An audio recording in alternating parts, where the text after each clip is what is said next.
Bu isim, modern zamanlarda Harry Potter'ın maceralarıyla özdeşleşmiş olsa da, haritanın mürekkebine karışmış asıl hikaye, Harry daha doğmadan yıllar önce, 1970'lerin o fırtınalı günlerinde yazılmıştır. Aylak, kıl kuyruk, pati ayak ve çatalak. Bu dört takma isim, sadece okul koridorlarında yankılanan lakaplar değil, aynı zamanda parçalanmış bir neslin, kaybedilmiş bir savaşın ve kefarete ödenmemiş günahların simgeleridir. Bugün Asa ve Pelerin ekranlarında yüzeysel bir incelemeyi reddediyoruz. Bugün sadece bir haritanın büyülü mekaniklerini değil, onu yaratan dört gencin ruhsal haritalarını da masaya yatıracağız. Bir kurt adamın varoluşsal sancılarını, soylu bir ailenin reddedilen varisinin öfkesini, şımarık bir yeteneğin liderliğe evrilmesini ve korkunun bir insanı nasıl kemirgen bir haine dönüştürdüğünü saniye saniye, satır satır analiz edeceğiz. Asalarınızı hazırlayın ve parşömene dokunun. Çünkü bu hikaye sadece bir yaramazlık yemini değil, bir trajedi antolojisidir.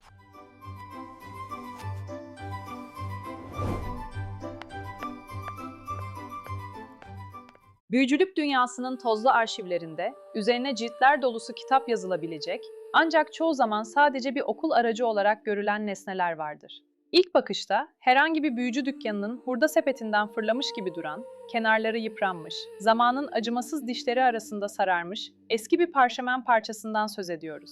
Üzerine asa değmediği sürece dilsiz, sağır ve kör bir kağıt yanıdır bu. Ancak doğru kelimeler fısıldandığında, Hogwarts tarihinin gördüğü en büyük dehaların, en derin dostlukların ve en karanlık ihanetlerin canlı bir tanığına dönüşür. Çapulcu Haritası. Hikayemizin kökleri, 1971 yılının sonbaharında Hogwarts Ekspresi'nin buharlı vagonlarında atılır. O dönemde İngiltere büyücü toplumu, bugünkünden çok daha farklı, çok daha tekinsiz bir atmosfer solumaktadır. Birinci Büyücülük Savaşı'nın ayak sesleri duyulmakta, Lord Voldemort gölgelerden çıkarak gücünü açıkça göstermeye başlamaktadır. Safkan üstünlüğü fikri, soylu ailelerin salonlarında fısıltıdan öteye geçip bir siyasi duruşa dönüşmüştür. İşte böyle bir iklimde dört farklı çocuk, kaderin bir cilvesiyle Gryffindor ortak salonunun ateşinin başında bir araya gelir. James Potter, bu grubun tartışmasız çekim merkezi ve doğal lideridir. Saçlarını düzeltmek için kullandığı iksirlerin mucidi olan Flamont Potter ve eşi Euphemia'nın ileri yaşlarında sahip oldukları tek çocuktur. Ailesinin varlığı ve ona gösterdikleri sınırsız ilgi, James'in karakterinde narsisizme varan bir özgüven inşa etmiştir. Trende ilk görüldüğü andan itibaren saçlarını sürekli karıştırması, elindeki altın snitch ile oynaması ve çevresine yaydığı o "ben buradayım" havası, baskın karakterini ortaya koyar. Ancak James'i sadece şımarık bir zengin çocuğu olarak tanımlamak, hikayenin özünü kaçırmak olur. O, aynı zamanda ön yargılardan arınmış, dostları için canını vermekten çekinmeyen ve haksızlığa karşı, özellikle de karanlık sanatlara karşı içgüdüsel bir nefret duyan biridir. Hemen yanında, belki de ruhunun diğer yarısı, tamamlayıcısı diyebileceğimiz Sirius Black yer alır. Black ailesi, büyücü dünyasının aristokrasisi sayılan, kökleri yüzyıllar öncesine dayanan ve toujours pour, yani daima saf mottosunu bir din gibi benimseyen karanlık bir hanedandır.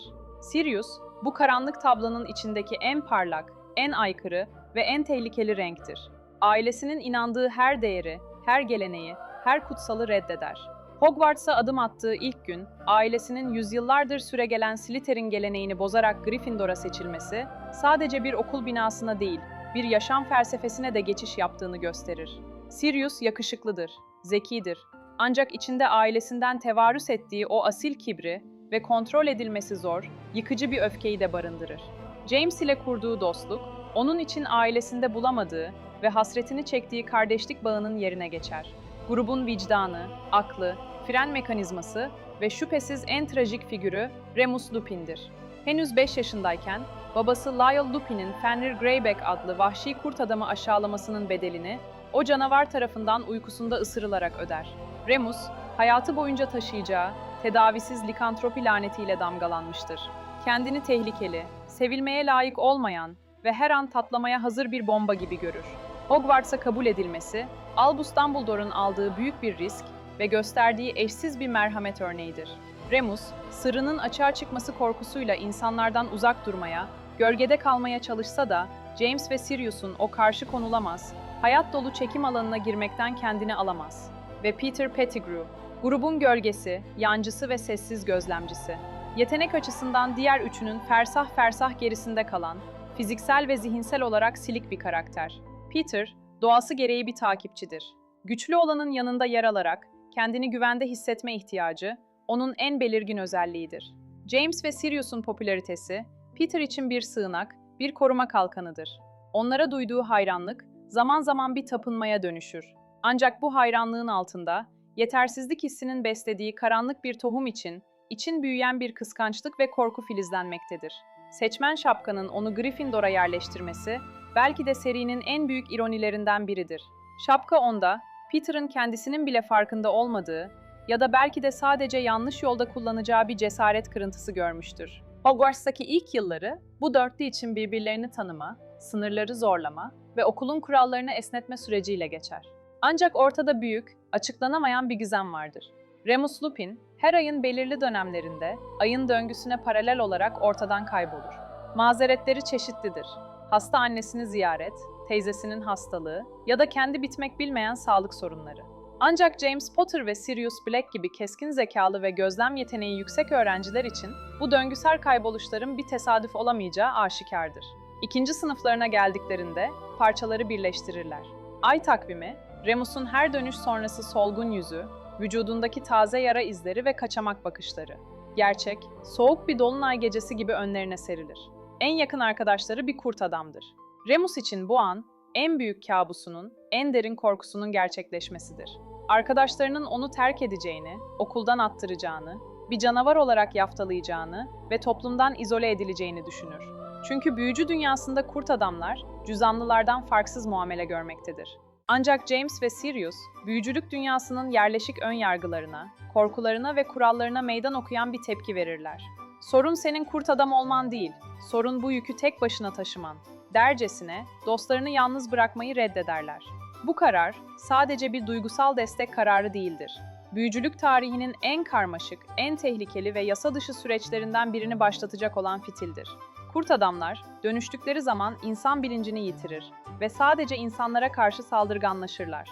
Ancak hayvanlara karşı böyle bir saldırganlık güdüleri yoktur. Onlarla iletişim kurabilir ya da en azından onları av olarak görmezler. James ve Sirius, bu kritik bilgiden yola çıkarak dahiyane bir plan yaparlar. Animagus olmak. Yani istedikleri zaman, asa kullanmadan, tamamen kendi iradeleriyle bir hayvana dönüşebilen büyücüler haline gelmek. Bu sayede, Remus dönüştüğünde onun yanında güvenle kalabilecek, hatta vahşi dürtülerini kontrol altında tutabileceklerdir. Animagus dönüşümü, Hogwarts müfredatının çok ötesinde, seherbazların ve biçim değiştirme ustalarının bile zorlandığı, son derece tehlikeli ve hassas bir büyü dalıdır. En ufak bir hata, kişinin yarı insan, yarı hayvan formunda sıkışıp kalmasına, zihnini yitirip bir hayvan gibi düşünmeye başlamasına ya da kalıcı fiziksel hasarlar almasına neden olabilir. Henüz 15 yaşındaki 3 öğrencinin, üstelik hiçbir yetişkinin rehberliği olmadan buna kalkışması, onların ne kadar yetenekli ve aynı zamanda ne kadar pervasız olduklarının en büyük kanıtıdır. Süreç, insanüstü bir sabır ve hassasiyet gerektirir. Bir ay boyunca, dolunaydan dolunaya kadar, ağızda tek bir adam otu yaprağını hiç çıkarmadan, yutmadan taşımak zorundadırlar. Yemek yerken, uyurken, konuşurken, ders dinlerken bu yaprak orada kalmalıdır. Eğer yaprak çıkarsa veya yutulursa süreç en başa döner. James ve Sirius gibi konuşkan, hareketli ve yerinde duramayan gençler için bu bile başlı başına bir irade sınavıdır. Dolunay gecesi geldiğinde salyayla yumuşamış bu yaprak gümüş bir şişeye konur.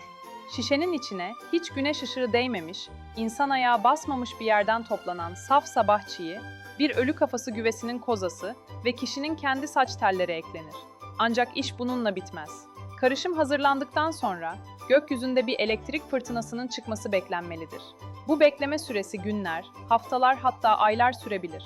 Bu süre zarfında her gün doğumunda ve gün batımında asayı kalbin üzerine koyup özel bir tılsımı fısıldamak gerekir. Amato animo, animato animagus. Fırtına koptuğunda o iksiri içmek, vücudun her hücresinin parçalanıp yeniden birleştiği, kemiklerin eriyip şekil değiştirdiği, tarifi imkansız bir acıya göğüs germek demektir. İlk dönüşümde kalp atışları ikiye katlanır ve zihin, insan bilincini korumak için muazzam bir savaş verir. 5. sınıfta bu zorlu sürecin sonunda başarıya ulaşırlar. James Potter, çatal boynuzlu, heybetli bir geyiğe dönüşür ve bu formuyla çatalak lakabını alır. Geyik hem asil duruşuyla James'i yansıtır, hem de boynuzlarıyla bir kurdu fiziksel olarak zapt edebilecek güce sahiptir. Sirius Black, adının kökeni olan köpek takım yıldızına uygun olarak devasa, ayı büyüklüğünde siyah bir köpeğe dönüşür. Pati ayak adını alır. Köpek formu, kurdun vahşi doğasına uyum sağlayabilecek, onunla oyun oynayabilecek, gerektiğinde diş gösterebilecek ve onu sakinleştirebilecek yapıdadır. Peter Pettigrew ise, arkadaşlarının yoğun yardımı, ittirmesi ve yönlendirmesiyle karakterine en uygun forma bir fareye dönüşür. Kıl kuyruk lakabını alır. Farenin küçüklüğü ve çevikliği, şamarcı söğütün gövdesindeki, ağacı donduran o küçük yumruya ulaşmak için hayati önem taşır. Artık her dolunay, Remus için acı dolu, kendine zarar verdiği bir tecrit süreci değil, arkadaşlarının da katıldığı vahşi bir maceradır.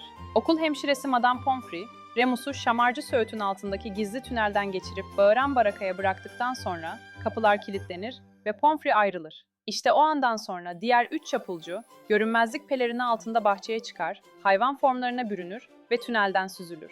Remus kurt adama dönüştüğünde karşısında korkacak ve saldıracak insanlar değil, oynayacak bir geyik, bir köpek ve bir fare bulur.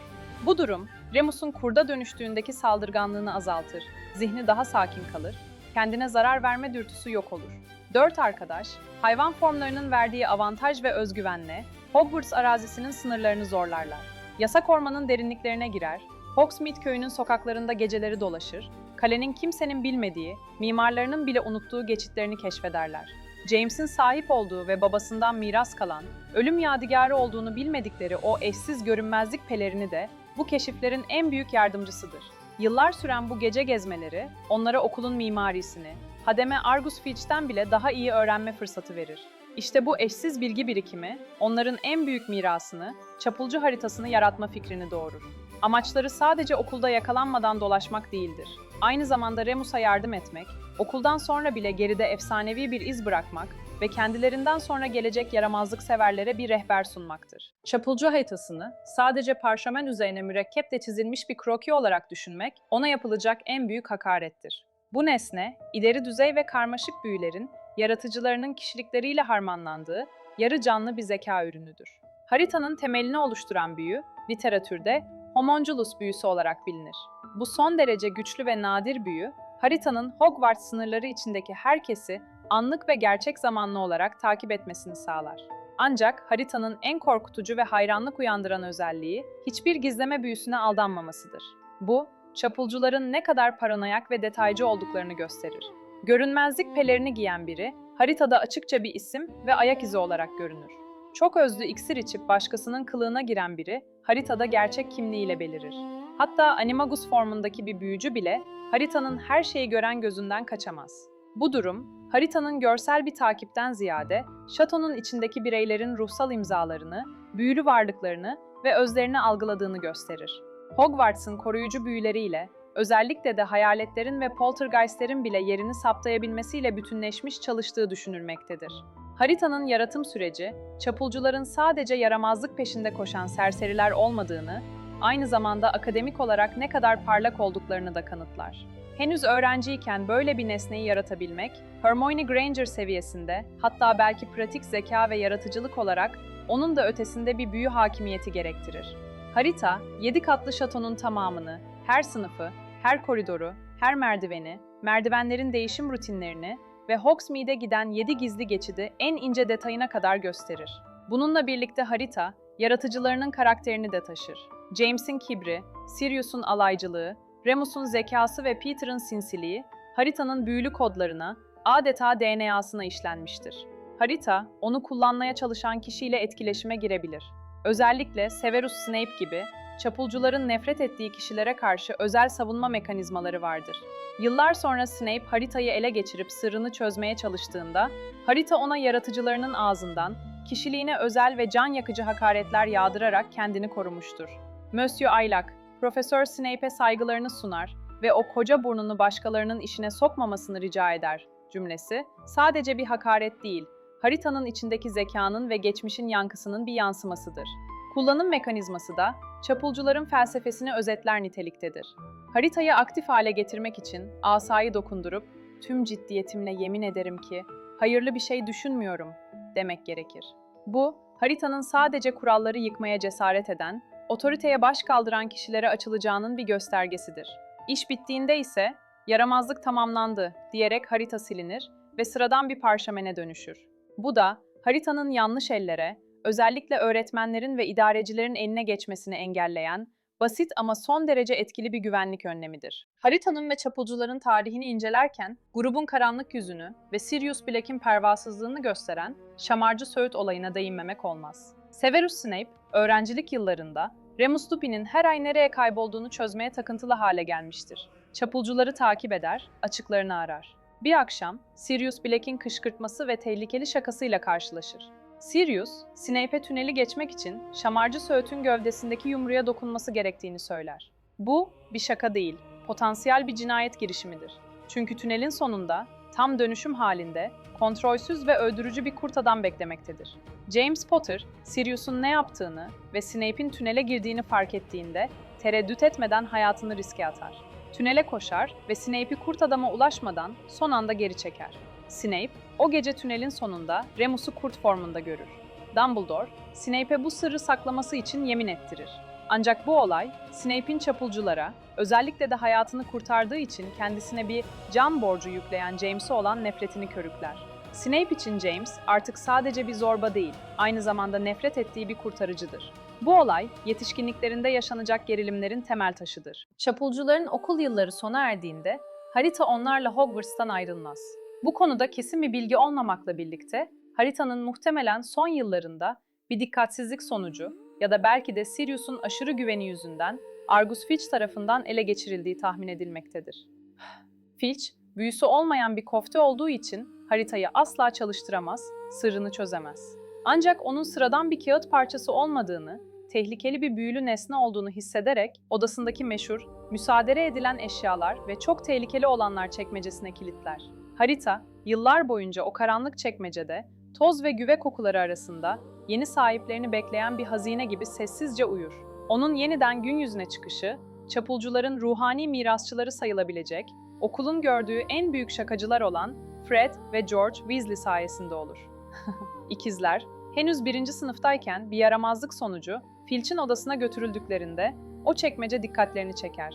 Belki de harita, içindeki büyü sayesinde kendine uygun, yaramazlık potansiyeli yüksek sahipleri hissetmiştir. İkizler haritayı çalar ve muhtemelen haritanın onlara verdiği küçük ipuçlarıyla deneme yanılma yoluyla şifreyi çözerler. Fred ve George için bu harita, Hogwarts'taki efsanevi kariyerlerinin temel taşı olur. Gizli geçitleri, öğretmenlerin nöbet saatlerini ve okulun sırlarını bu sayede öğrenirler. Ancak haritanın asıl kaderi Harry Potter 3. sınıfa geldiğinde çizilir. Weasley ikizleri artık haritayı ezberlediklerini ve ona ihtiyaçları kalmadığını düşünerek onu Harry'ye hediye ederler. "Bizim buna ihtiyacımız kalmadı ama senin ihtiyacın var," diyerek haritayı asıl sahibinin oğluna, yani James Potter'ın kanından gelen birine devrederler. Bu, büyülü bir mirasın el değiştirmesidir. Harry'nin eline geçmesiyle birlikte harita, basit bir okul kaçamağı aracı olmaktan çıkar. Geçmişin sırlarını aydınlatan, babasının ve vaftiz babasının izlerini taşıyan hayati bir rehbere, bir dedektiflik aracına dönüşür. Okul bittiğinde çapulcular için gerçek hayatın ve savaşın soğuk yüzü başlar. Voldemort gücünün zirvesindedir. 4 arkadaş, Dumbledore'un kurduğu Zümrüt Anka yoldaşlığına katılarak ön saflarda yer alırlar. James Potter ve Lily Evans evlenir, Harry doğar. Sirius Black, James'in sadıcı ve Harry'nin vaftiz babası olur. Ancak savaş, sadece dışarıdaki düşmanla değil, içlerine sızan şüpheyle de verilir. Yoldaşlık içinde bir casus olduğu dedikodusu, dostlukların arasına zehirli tohumlar eker. Sirius, Remus'tan şüphelenir. Remus, Sirius'tan. Voldemort'un Potter ailesinin peşinde olduğu anlaşılınca, Fidelius büyüsüyle gizlenmeleri kararlaştırılır. Bu büyü, bir sırrın tek bir kişinin ruhuna emanet edilmesini gerektirir. Sır tutucusu konuşmadığı sürece, Voldemort evin camından içeri baksa bile Potter'ları göremez. Doğal aday Sirius Black'tir. James'in kardeşi kadar sevdiği Sirius. Ancak Sirius, düşmanı şaşırtmak için tehlikeli bir kumar oynar. Herkesin kendisinin sır tutucusu olduğunu sanacağını düşünerek, bu görevi gizlice Peter Pettigrew'a devreder. "Kimse Peter gibi yeteneksiz ve korkak birinden şüphelenmez," diye düşünür. Bu karar, Sirius'un hayatı boyunca vicdan azabını çekeceği en büyük hatasıdır. Çünkü Peter Pettigrew, grubun içindeki haindir. Güçlü olanın yanında yer alma güdüsü, onu Voldemort'un saflarına itmiştir. Peter, efendisine yaranmak ve kendi canını kurtarmak için Potter'ların yerini ihbar eder. O meşhum 1981 Cadılar Bayramı gecesinde James ve Lily Potter öldürülür. Voldemort, Harry'yi öldürmeye çalışırken gücünü kaybedip yok olur. Sirius, ihaneti fark edip olay yerine gittiğinde yıkıntılarla karşılaşır. Öfkesi ve acısı onu deliliğin eşiğine getirir. Peter'ı bulmak için yola düşer ve onu kalabalık bir Muggle caddesinde kıstırır. Ancak Peter, efendisinden öğrendiği karanlık sanatları ve kurnazlığı kullanarak son bir oyun oynar. Asasını arkasında tutarak caddeyi havaya uçurur, 12 masum Muggle'ı öldürür, kendi parmağını kesip orada bırakır ve fare formuna dönüşerek kanalizasyon mazgallarının arasından kaçar. Geriye sadece kahkaha atan, sinir krizi geçiren bir Sirius Black kalır. Büyücülük dünyası, Sirius'un Potter'lara ihanet ettiğini ve Peter'ı öldürdüğünü düşünür. Sirius, yargılanmadan Azkaban'a atılır. Peter ise kahraman olarak anılır, gıyabında Merlin nişanı alır. Gerçekte ise Peter, 12 yıl boyunca Weasley ailesinin evcil faresi Scabbers olarak Ron Weasley'nin cebinde, Hogwarts'ta, hatta Harry'nin yanı başında saklanır. Yıllar sonra Azkaban Tutsağı kitabında ve filminde gördüğümüz olaylar zinciri başlar. Sirius Black, Azkaban'dan kaçan ilk kişi olur. Amacı Harry'yi öldürmek değil, onu korumak ve Peter'dan intikam almaktır. Çünkü bir gazetede Peter'ı fare formunda eksik parmağıyla görmüş ve onun Hogwarts'ta olduğunu anlamıştır. Düğümün çözüldüğü yer yine çapulcuların eski sığınağı olan Bağıran Baraka olur. O gece Harry, Ron, Hermione, Sirius Black ve o dönem okulda öğretmenlik yapan Remus Lupin bir araya gelir. Lupin, haritada Peter Pettigrew'un ismini görmüş ve gerçeği anlamıştır. Harita yalan söylemez. Eğer Peter haritada görünüyorsa o hayattadır. Lupin ve Sirius, eski dostları Peter'ı saklandığı fare formundan zorla çıkarırlar. O tozlu odada yılların biriktirdiği acı, öfke ve hayal kırıklığı ortaya dökülür. Peter ihanetini itiraf eder.